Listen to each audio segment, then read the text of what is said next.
Our goal is for you to be able to get $5,000 to $25,000 in free travel per year.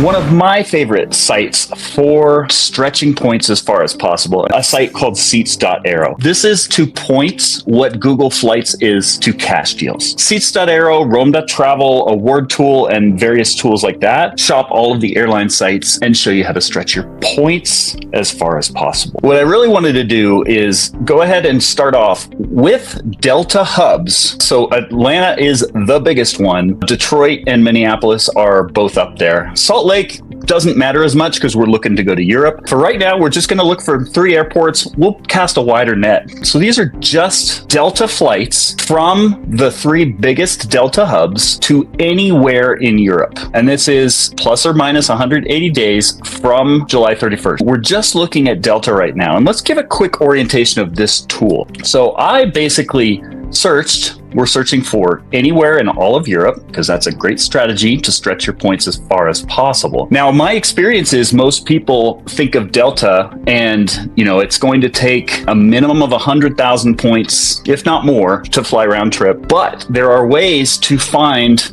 sweet spots where you can stretch those points a lot farther. So even though Delta has their Sky Miles program, kind of has a black eye in the industry, everyone loves to call them Sky Pesos, we're going to show you how to stretch those points a lot farther. I like, and these will be, if we sort by program, it's all Delta.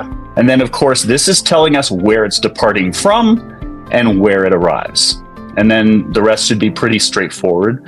So what we're going to do, everyone should get out your pen and paper. And what we're looking for is what are the best fares that we can get for Delta. So remember, I said, and I'd be willing to bet that if most people go and plan trips to Europe, they're going to be looking at 80 or 100,000 points to fly on Delta, just in economy. But by just searching and saying, hey, what if you got anywhere in Europe, I can save a ton of money. So 28,000 points and $5. I don't even have to know the cash price. That's going to be a pretty good deal for Delta points. Now let's just sort by premium economy prices. The best price they have in over the next year period to Europe from these 3 Delta hubs is 82,000 points. And then if we sort by business or first, bad news for Delta, they don't have any flights at all. That doesn't mean that it's not an option. We'll come back to that later and we'll get more creative with positioning flights and we'll find something. But for right now, we're going to have to just leave business and first class empty. Now let's compare that and let's just see with United. Uncheck Delta Sky Miles and I'm going to go ahead and just check United. But now we can go and do that same thing. So United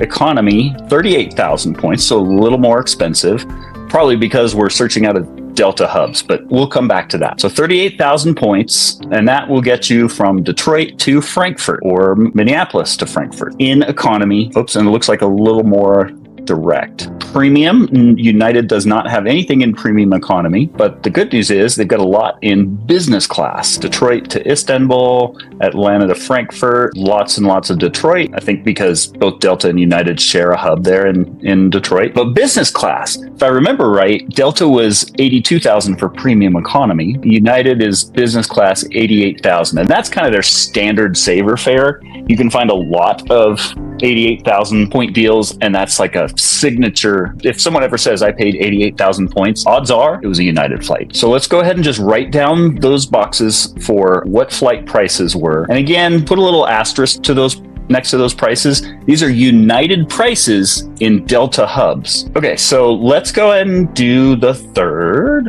American, uncheck United. So American, we're back down to 19,000 points. That'll get you to London. Look at this, you guys. This is another cool thing. A lot of people say avoid London. Yes, in some cases you do have to avoid London, but this is Atlanta. So it's out of a competitor's hub to London direct for 19,000 points and $5. So 40,000 points is about the best you'll do. And again, American, you've got lots and lots of routes to London. And those are all direct flights. I don't even see any extra layovers. And now let's look at business. Ooh, this got a lot better. 57,000 points to London, 19,000 best case for economy, 40,000 best case for premium, 57.5 for business, and 80,000 for first class. Now we're going to go and see what it's like if you have flexible points. So don't get me wrong.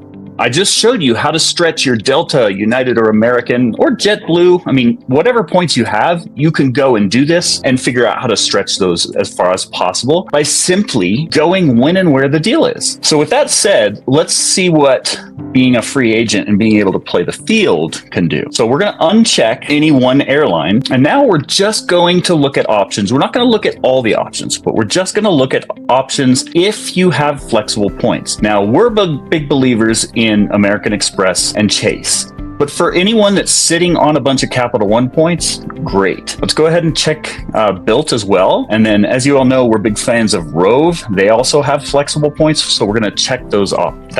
Option. Oh, and one more, Citi. So these are all of the programs. We're big fans of Chase and Amex. We kind of teach that you don't need anything other than Chase and Amex until you're consistently booking 10 to 25,000 a year in free travel. That's what we teach. For the purpose of comparison, I wanted to just show. So again, we're still odds stacked in Delta's favor because Delta's the most popular that people are loyal to. So I just wanted to kind of do this for demonstration's sake. Even if you live in a Delta hub and have flexible points instead of Delta points, I want to show the difference in what that can do for you. So we've turned off. We'll take any and all airlines that have flexible points. And I've just checked the boxes of options for us here in the US, because we don't really serve outside markets, and flexible point options. And if we just sort by economy price, look at that, 7,500 points. So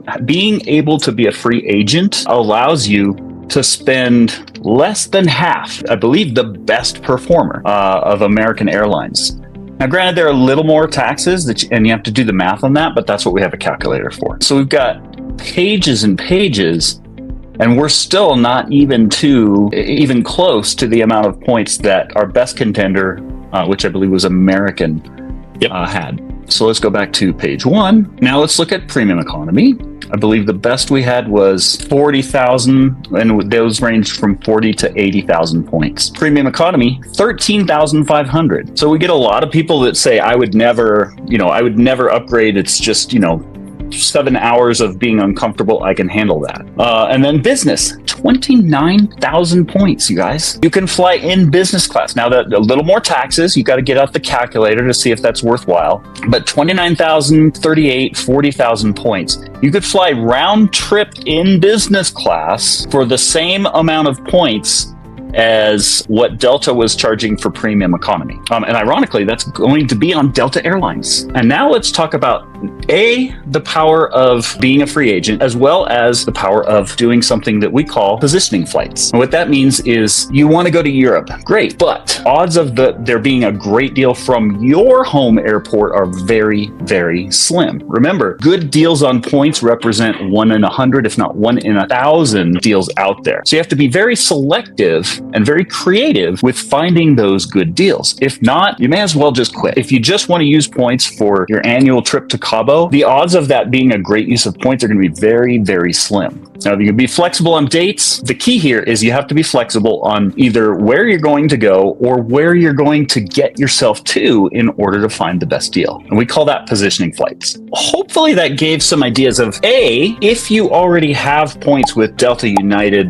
Southwest, American, JetBlue, whatever. That's great. We're not trying to throw them under the bus, but what we are saying is it's going to be a lot harder to find good value with those points, because we like to say, if you're branded, you're stranded. But hopefully this gave you tools of how to stretch those points farther. We don't want to just abandon them. You worked hard to get those points, and this is how you can stretch them farther. But hopefully I've also inspired some of you to maybe consider becoming a free agent. Shift some of that spend over to a card. If you're loyal to Delta, shift your spend to Amex. They still transfer to Delta. If you're loyal to United, shift to Chase. Unfortunately, American doesn't have a good, Chase and Amex. Neither Chase or Amex transfer to American. But as you can see, there are enough better deals out there that when you're a free agent, you'll have 18, 20 other airlines to choose from versus being with any one airline. Joel just walked us through an incredible way to just find great deals. As you know, there's a lot to learn here. And so I just want to throw this out there. We actually have an entire course, an entire training that focuses specifically on this topic, on using these valuable points to find the business class, first class flights, your positioning, all of these different details that Joel, you just walked us through in an hour.